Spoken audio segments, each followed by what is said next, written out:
5 টাকার নোটের উপর কুসুম্বা মসজিদের ছবি আমরা বাংলাদেশের সবাই দেখেছি, কিন্তু আমরা সরে জমিনে এই কুসুম্বা মসজিদটা হয়তো সবাই দেখিনি।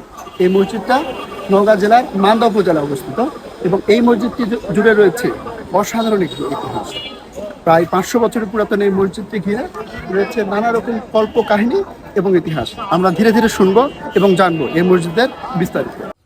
এখনও অনেকেই মনে করেন, দাবি করেন এবং বিশ্বাস করেন মাত্র এক রাতের মধ্যে বিশাল আকার এই মসজিদটি তৈরি হয়েছে।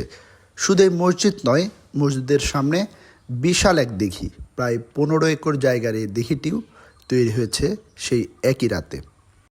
তবে মুখরোচক এসব ধ্যান ধারণার বাইরে ঐতিহাসিকগণ এবং প্রত্নতাত্ত্বিকের মতে 1558 থেকে 1960 খ্রিস্টাব্দে আফগান সুলতান গিয়াসউদ্দিন বাহাদুর শাহর শাসনামলে সুলাইমান নামে একজন নিয়োগপ্রাপ্ত কর্মকর্তা এই মসজিদটি নির্মাণ করেন। তবে সবচেয়ে অবাক করার ব্যাপার, আজ থেকে ঠিক 500 বছর আগে, যখন যোগাযোগ ব্যবস্থা ছিল একদমই ভঙ্গুর, নৌপথ ছাড়া বলার মতো তেমন যোগাযোগ ব্যবস্থাই ছিল না, ঠিক সেই সময়ে এত বড় বড় পাথর কিভাবে এখানে নিয়ে আসা হলো তা নিয়ে রয়েছে বিস্ময়। ঐতিহাসিক এই মসজিদটি 60 ফুট দৈর্ঘ্য এবং 44 ফুট প্রস্থ, দেয়াল 6 ফুট পুরু। এই মসজিদটির আরেকটি বিশেষত্ব হচ্ছে এটি তৈরি হয় উত্তর ভারতের প্রচলিত সুর স্থাপত্যের প্রভাব ছাড়াই সম্পূর্ণ বাংলার ব্যতিক্রমে স্থাপত্য কৌশলে। মসজিদটিতে রয়েছে 3টি মেহরাব, 2টি বড় ও একটি ছোট।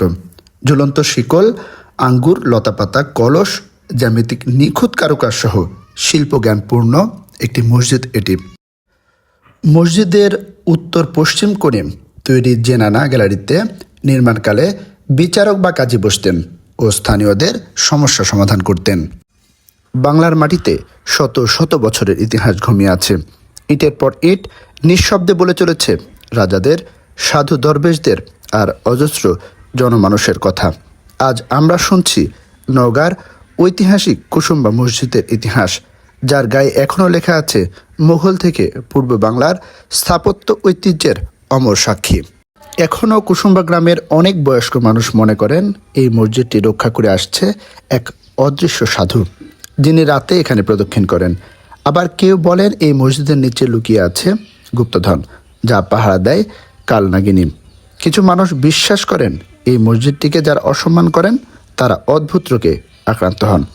এসব কল্পকাহিনী হয়তো ইতিহাস নয়, কিন্তু স্থানীয়দের বিশ্বাস আর ভালোবাসার প্রতিচ্ছবি।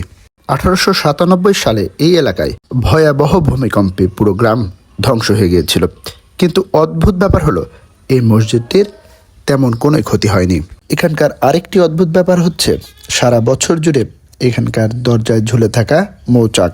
অনেকেই মনে করেন খুতবার বয়ান শোনার জন্যই মৌচাক এখানে বাসা বাঁধে।